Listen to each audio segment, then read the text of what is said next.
Chapter 184. Summer, 1994. August.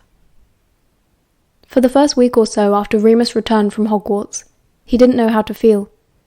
For the first time in a very long time, Remus was lost, untethered, drifting. He wandered around the flat like a ghost, going through the movements of everyday life, but feeling nothing. It wasn't depression. He knew what depression felt like.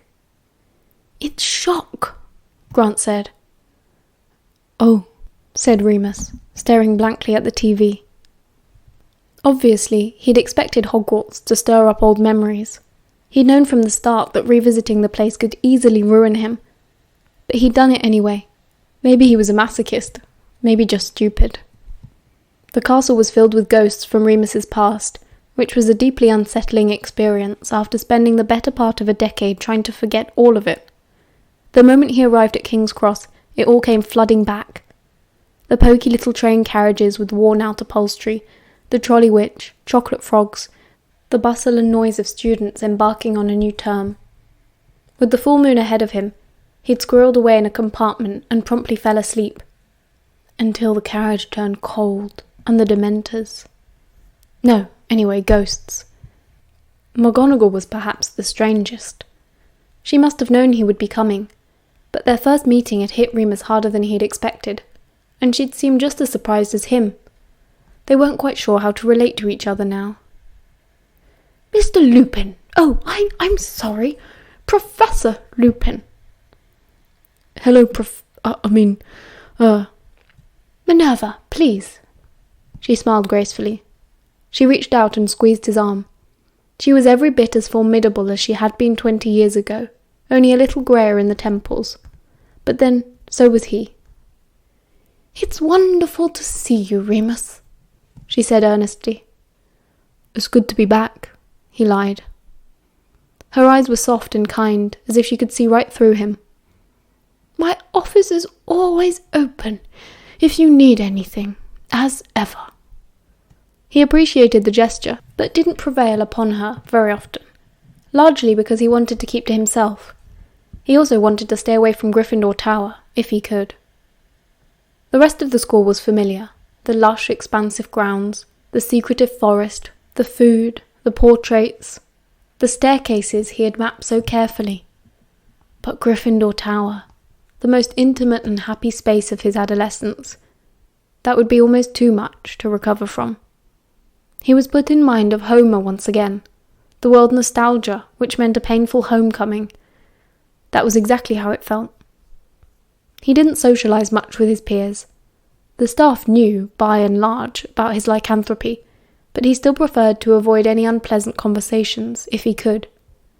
Were they tutting behind his back? Were they wondering about him? No one's seen him for years. He was Black and Potter's closest friend. What does he know? What did he do? Funnily enough, Professor Binns had forgotten Remus, but at least Flitwick hadn't. He was very kind, inviting Remus to stop by the Charms classroom for tea and toast a few times.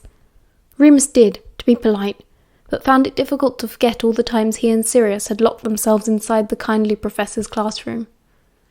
He generally found it very hard to reconcile his adult self, responsible for lesson plans and marking essays and the welfare of students, with his reckless teenager self, wild and arrogant and madly in love.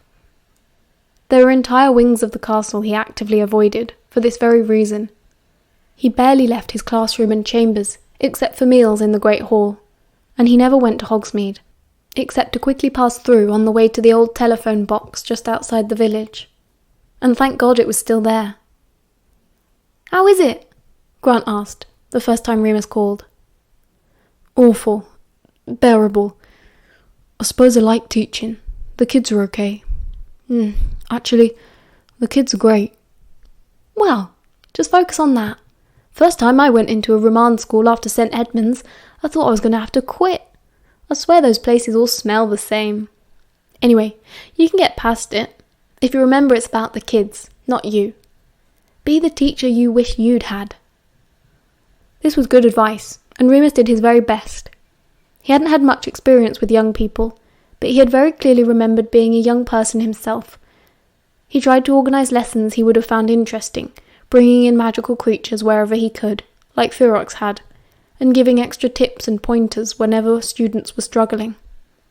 Really, it wasn't too different from the study sessions he'd held back when he was at school.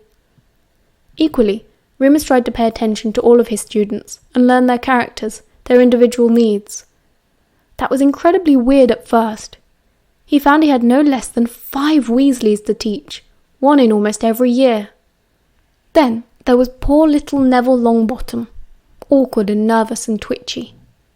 Narcissa's son was in another class, the spitting image of Lucius. And then, of course, there was... Anyway, aside from Flitwick and McGonagall, the rest of the staff were virtually strangers to Remus, except, of course, for the potions master. Remus had really wanted to stay out of Snape's way, but from the very first day it was clear that that would not be easy. It was a full moon, and of course Snape was the only one who knew how to brew wolfsbane potion. The prick. He probably learnt how to do it just to torment Remus. It was bad enough they had to share a castle again, but Snape was hell-bent on making sure Remus felt his displeasure at the arrangement. "Lupin?" he said haughtily at their first meeting, just before the welcome feast. "I was surprised to hear you survived the war." His lips curled. "When it seems so many of your friends did not." As foul as Snape was, it did bring out something Remus hadn't properly felt in years. Mischief. "Severus," he smiled warmly. "And I was surprised to hear you survived the trials, when so many of your friends did not." Snape sneered, and that set the tone for the year. Severus had clearly not forgotten the events of their 5th year. He was as despicable as Remus remembered him, and had not aged well. His hair still hung lank and greasy, perhaps a little further back than before. His black eyes were more sunken, and his nose more beak-like. He made Remus's skin crawl, but there was nothing to be done about it. They had to meet privately each month for the potion. The potion itself was utterly vile, and Remus resented it bitterly. It tasted awful, but worse than that was the effect it had. He still transformed, still suffered the agonies as his skull elongated and his back split open and his tendons creaked, but he fully retained his human mind afterwards. This was utterly horrible. Remus had come to see the monthly retreat into his animal brain as cathartic, but having an animal body and human thoughts turned out to be very unpleasant indeed. He felt neither here nor there, trapped in the wrong form and unable to escape. He curled up to sleep, locked inside his office every month, full of self-loathing. In the mornings he would limp to Madame Pomfrey's office to ask for Merlap essence. Of everyone from Remus's childhood, Madame Pomfrey seemed the most pleased to see him again. She had aged, like everyone else, but had retained her gentle touch, her sweet face, and her no-nonsense attitude to Remus's well-being. "Oh, Remus!" She reached up to hug him the very moment she saw him. "Just look at you, you giant of a man!" Hello, madam. Poppy." "As polite as ever," she smiled. Come and tell me what you've been doing with yourself." They had a few very pleasant catch-ups in her office, by the fireplace. She wanted to know everything about his transformations since Hogwarts, and he told her as much as he could. She was very interested to hear about the pack, and how they were able to heal each other by sharing group magic. "I tried to get in touch with you after the Potters died," she said sadly. "But no one could tell me where you were living, and I didn't dare ask too much in case—" Remus looked away, embarrassed. "I'm sorry," he said.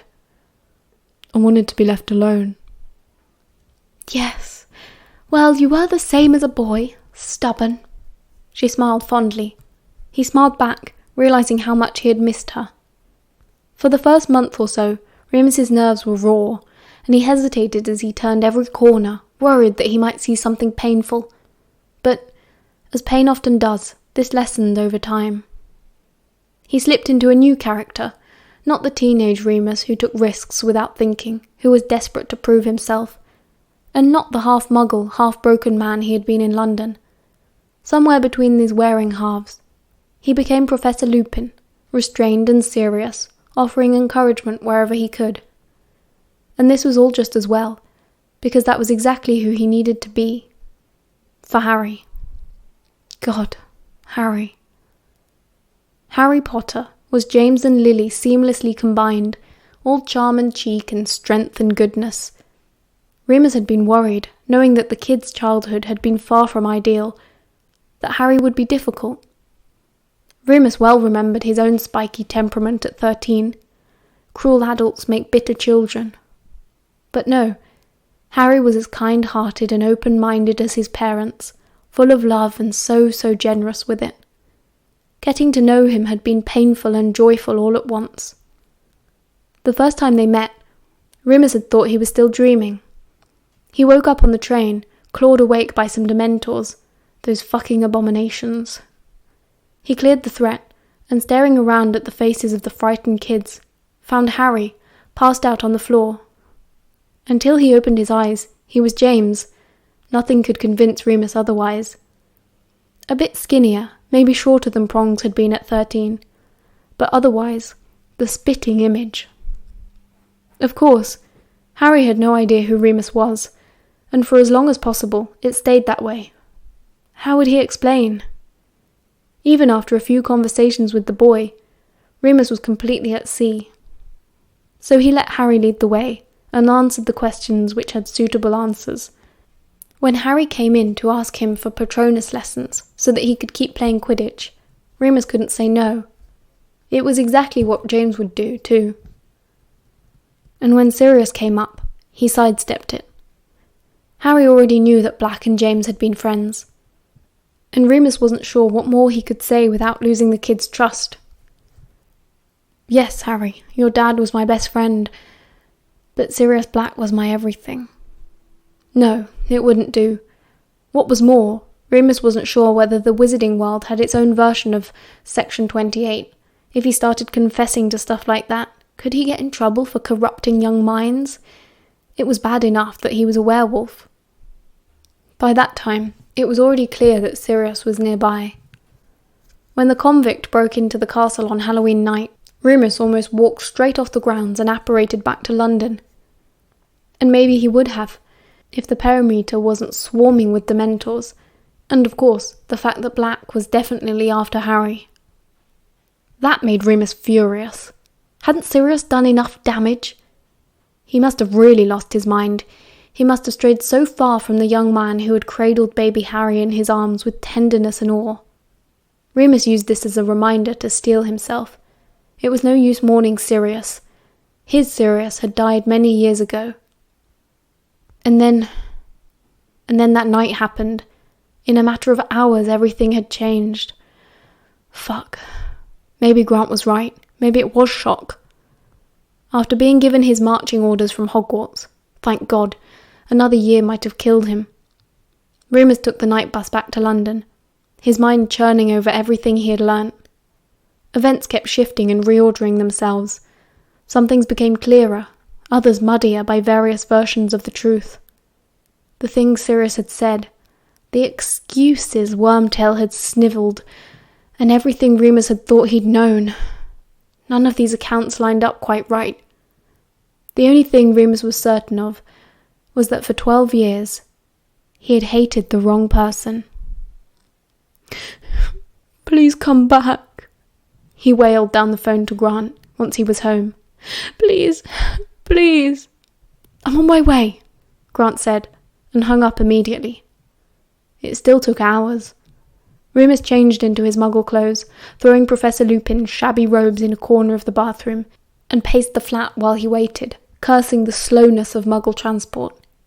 He didn't drink. He wanted a clear head. He wanted to understand. "Remus?"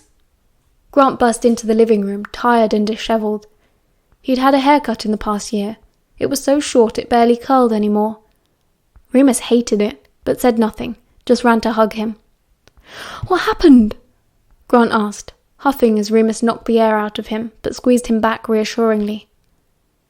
He didn't look the same, but he smelt the same, and that helped. That was very grounding. "He was innocent," Remus babbled, still clinging on. "It was Peter all along. It was never him. I was such an idiot." "Remus, I don't know what you're talking about. Please, let's just sit down, shall we? Christ, you're skinny. Don't they feed you at that school?" Remus allowed Grant to take over. He sat obediently on the couch, accepted a glass of water and a cigarette, because apparently Grant was smoking again, and the temptation was too much. The flat felt bare and stuffy, having sat empty for most of the year, and Grant opened the living room window, letting in the everyday sounds of foot traffic and pigeons. "Okay," Grant said, sitting opposite Remus, clasping his hands together in a very teacherly sort of way. "Let's start the beginning, shall we?" Remus nodded. He was determined to speak. If anyone could sort all of this out, it was Grant. He was sure of that. "Sirius," he said. "I saw Sirius. And Peter." "Wait," Grant frowned. "Peter? I thought he—" "No," Remus said darkly, his insides turning hot with rage. "He's alive. He's been hiding all these years." "From Sirius?" "From everyone. He did it. He betrayed James and Lily. It was never Sirius." How?" Grant shook his head, clearly confused. "So, he was just in prison all this time for something Peter did? Jesus. Okay. You're sure? He's the one who told you?" "Yeah, but I know for sure. I saw Peter and Remus faltered. I believe Sirius, okay?" The fact was that he'd read Sirius's mind, and he was still trying to get his head around that. He tried to piece the events of the night together, for Grant's benefit and his own. It was all Harry, James's son. He left the school one night, and I knew why, so I followed him. I was worried Sirius would try to, but then Peter was there. I saw Peter, and I didn't know what to think. Something deep inside of him had known at once, the second he saw Wormtail's name appear on the map. But he'd had to find out, had to know for sure. And then he'd got to the shack, and there was Sirius, skin and bones and rag and madness cackling on the floor, Harry standing over him, poised with his wand. The wolf part of Remus took over, recognising that Padfoot was in danger, and he disarmed everyone at once. "Where is he, Sirius?" Then he saw the rat, and it fell into place. His mind went rushing back to 1981. All the secrecy, the mistrust, the lies. He looked at Sirius properly. He widened his eyes, and almost, without trying, he entered Sirius's thoughts. "Show me," he commanded, using the same magic the werewolves used. Sirius's brain was half canine by that point, and maybe that's why it worked. Black resisted for a moment, no doubt recalling Walpurga's forced intrusions, but he nodded, and he let Remus in. "But Padfoot!" James's voice, echoing from a distant past. "I thought we were all agreed." "I know, but this is better, can't you see? No one will ever suspect Wormy." "It's like a double bluff," Lily chimed in. "It's brilliant." Remus didn't need to hear any more. He lowered the wands and helped Sirius up and embraced him tightly. I'm sorry," he communicated wordlessly. I'm sorry. Back in the flat, tears pricked in Remus's eyes, and Grant pulled out a hanky, handing it to him. "So, is he free now, Sirius?" "No." Remus shook his head, collecting himself. "It all got so complicated, and it was a full moon. I only saw him for 20 minutes, maybe. Then I turned, and so much happened without me. Peter ran away, and they didn't catch him. I should have killed him when I had the chance. I wanted to, I was going to. But Harry stopped me." Grant paled, his mouth a grim line. He didn't say anything, though. "By the time it was morning, Sirius had escaped again, too," Remus continued. "He's in hiding, and I don't know. He wanted to say, I don't know if I'll ever see him again. He wiped his eyes and ran his fingers through his hair. Fuck! All this time and I believed it. How could I have been so stupid? Hey, stop it. Grant frowned, reaching out. Remus stood up abruptly, ignoring Grant and pacing the room once more, muttering to himself. I should have known he would never have hurt James. I shouldn't have been so bloody gullible, so weak. I should have tried to see him. I could have got him out of there. I could have tracked down Peter. I could have... Remus! Grant raised his voice. Stop it! Remus looked at him. I don't know what to do, he said. Grant sighed. Me neither, mate. He rubbed a hand over his face, and Remus saw the rings under his eyes. Grant stood up. But there's nothing you can do right this second. I'm going to have a shower, right? Then we'll get dinner. And then we'll talk a bit more. Remus nodded eagerly. Yes, this was what he needed, a plan. Clear, defined next steps. Grant left the room wearily. Remus waited, listening to the water running, trying once again to get his thoughts in order. He did something he hadn't done since he was a teenager.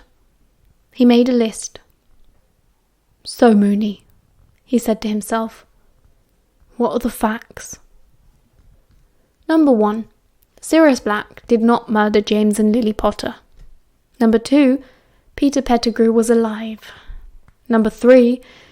Peter Pettigrew had been a spy. Number 4. Peter Pettigrew murdered James and Lily Potter. Number 5. Sirius Black had been imprisoned for 12 years for a crime he was innocent of. A surge of anger washed over him once more. He had believed it.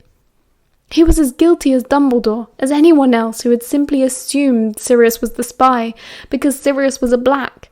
In fact, Remus was even more at fault, because he ought to have known. No one was closer to Sirius than he was. Those last few months of the war were such a blur. Hadn't there been something wrong?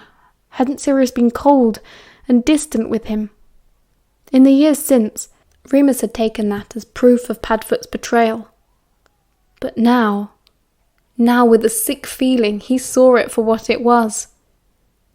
He thought I was the spy, he said to Grant, the second he was out of the bathroom. Huh? Grant frowned, trying to get past Remus, wrapped in a towel. Spy? What? Oi, let me get dressed, come on. Remus followed him into the bedroom and sat on the bed, talking fast as Grant dried himself and put on clean clothes. During the war, we knew there was a spy. We knew someone was passing information to the other side, but no one knew who. Afterwards, we thought it was Sirius, and it all made sense. He was caught blowing up a street full of muggles and... Do you have to call normal people that? Sorry. Anyway, Sirius was the secret keeper for James and Lily. That means he had this spell on him, so only he knew where they were, to keep them safe.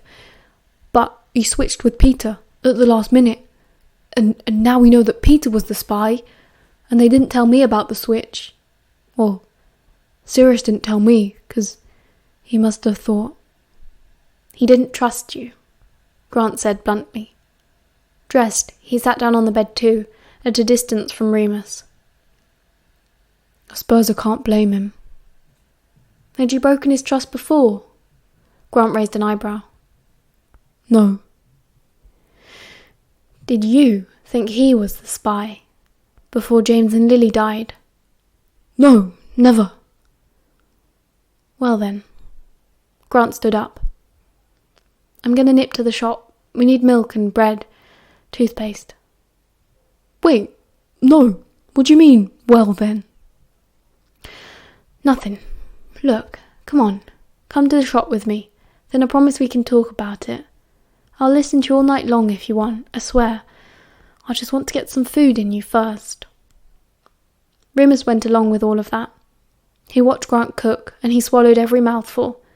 And then he talked, and he talked, and he talked. But it was no good. It came to nothing in the end. If Sirius is in hiding and Peter's on the run, Grant said, yawning. He'll go straight to Voldemort, the rat, Remus growled. Right, okay. Grant waved a hand. If Sirius is in hiding, then you can't do anything. It sounds like it's out of your hands. Maybe I could send an owl.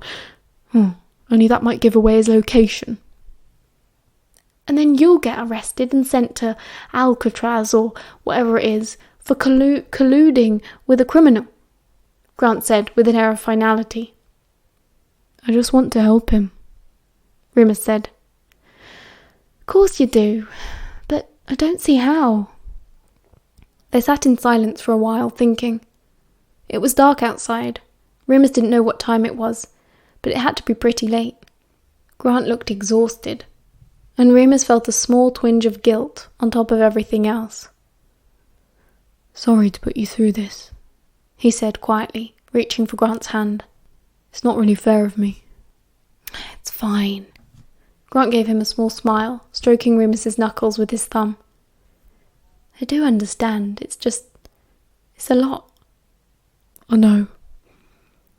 How was it, seeing him? I mean, how did it make you feel? Remus shifted awkwardly. There it was, the thought he'd been avoiding. Because if Sirius was innocent, if he'd never betrayed James, then he'd never betrayed Remus either. And Remus didn't know what that meant to him now, after so much time. We're both so different now, he said, aware that Grant was holding his breath while he waited for the response. I barely recognised him, really. I just felt sorry for him. The flutter in his stomach told him he was lying. Grant leaned over and kissed him. Everything will be all right in the end, he said. End of chapter 184.